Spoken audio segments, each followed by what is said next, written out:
What's good, Spearos? Back with another Hent Hunter spearing video, this time with my boy PinkDolphinLovers. In this part, you'll see him going down on the drop. We're just exploring the caves. It's probably 45-50 feet of water and tons of very complex cave systems in this area.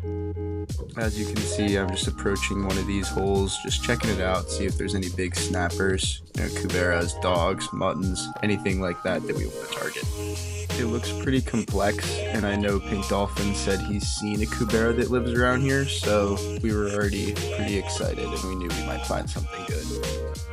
By the time I was reaching the surface on one of these drops, I didn't get it on video, but I just saw a massive cloud of dust come up from the bottom, like something had just exploded, so I knew he had shot something enormous. Here you see I'm holding onto my buddy's gun, letting him go down with mine because he had shot something so big he needed a backup shot. So the line's going down, it's all wrapped around the reef, and he's going down to assess the situation and see if he can put another shot in whatever it was that he hit. David basically explained to me that he was face to face with the cubera in his hole and deciding whether or not to shoot it, and then he turned broadside. He hit him in the gut, and so he wrapped all around the reef. I saw something go crazy when I was getting my flasher, but I didn't see it. I didn't see the body. Maybe I shouldn't have shot him. He's still attached? Yeah, he wrapped the liner across the whole reef. Oh shit. Cubera?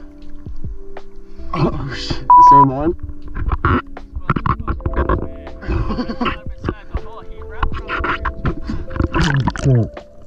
So during that dialogue, you could hear David was starting to have some second thoughts about shooting this fish.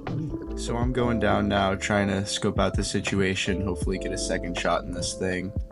As you can see, the reef is super complex. This is probably around like 50-55 feet of water and just crazy caves, super cool looking, super beautiful. And it's no wonder that a cubera was able to live here for so long and grow to this size. So as I'm coming around this corner, I see the fish and it's massive, so I just go up and put another shot in its head to hopefully finish him off, and it looks like it does. As you can see, the other shaft, the first one that was put in him, is absolutely destroyed because he just ripped all the way around the reef and got all stuck. Now that the fish is dead, I at least know we have him, but it's time to go up and assess the situation again on another dive. Holy shit. Big. So maybe I think he's gonna be dead soon.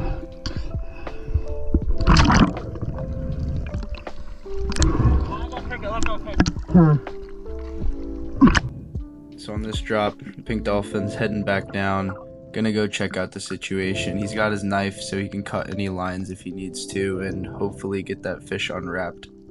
You'll hear in this next dialogue some second thoughts that Pink Dolphin had about shooting this fish. First, we were a little bit worried about ciguatera just because the fish was so big. The second thing is, his shaft was completely destroyed, so it might take a little while before we could spear again. The third thing I'm sure all of us spearos have felt a little bit at some point is just shooting something so big and magnificent can be a little bit melancholy. It's a little bit sad to see it go, but we respect the fish.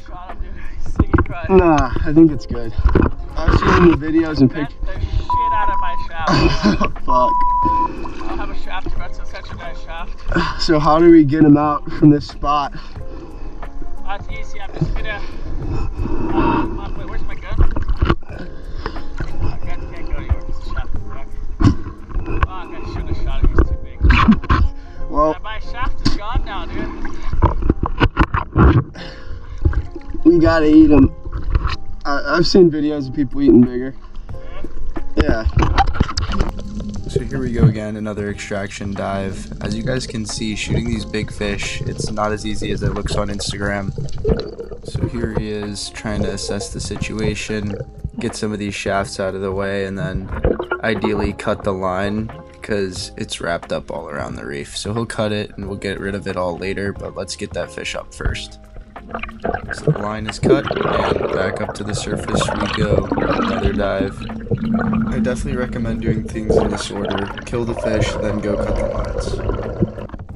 Here we go. This should be the final part of the extraction. I'm still following him up, partially to be a safety, and partially because I want to get all this on GoPro. Pink Dolphin wasn't wearing one this day, unfortunately. Thankfully, he was wearing a dress shirt, so no GoPro footage, but at least he was dressed to impress. He makes a really good approach here, coming through the back side of the cave so that he can grab the fish, make sure all the shafts and everything's behind him as he exits the hole with the fish. As he's pulling him out here, you'll see he points, and in the top right corner of the screen there's a bonito that swims by, which is pretty rare for us to see in the shore dives, so that was cool. And then we just get a really nice shot here of him coming up with this beast. And for the first time seeing it out of the hole, we really get a good sense of how big this thing is.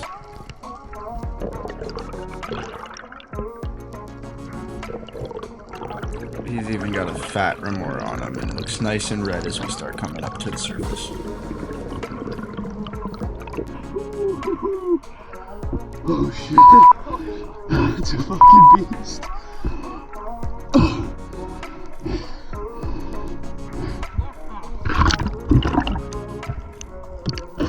Yeah, we're kind of just in disbelief at this point. That thing was so big.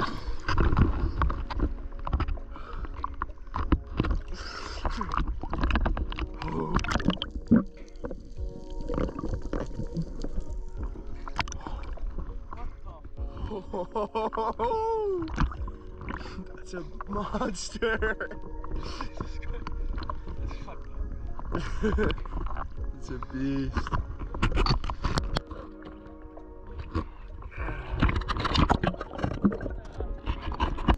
So here you'll see him start gutting the fish. I mean, we could have waited to get it to a scale, but we just wanted to preserve the meat quality as best as possible, so just wanted to get rid of all those guts and blood right away.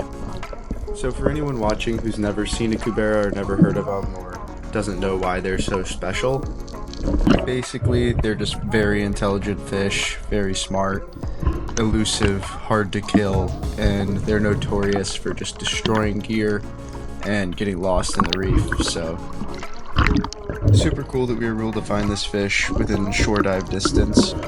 Puerto Rico, it's nice that you can just kick out to 50-60 feet of water and find some monsters like this once in a while if you put in the time. We've probably been living there for like 30 years, so it's a lot of respect we have for this fish, and we definitely wanted to make the most of it, share it with family and friends, which we did. We ended up donating the head to our neighbor, who made it into a nice fish soup, and then what we did to test it to make sure it didn't have ciguatera, we fed it to our cat. So we fed him a bunch of belly meat. That's an old clip of him eating a blue runner. He just loved fish. So that's it for this video. Thanks for watching. Make sure you like and subscribe, or else you'll never catch a Cubera, or if you do, you'll get sig. So like for good luck, comment for better luck.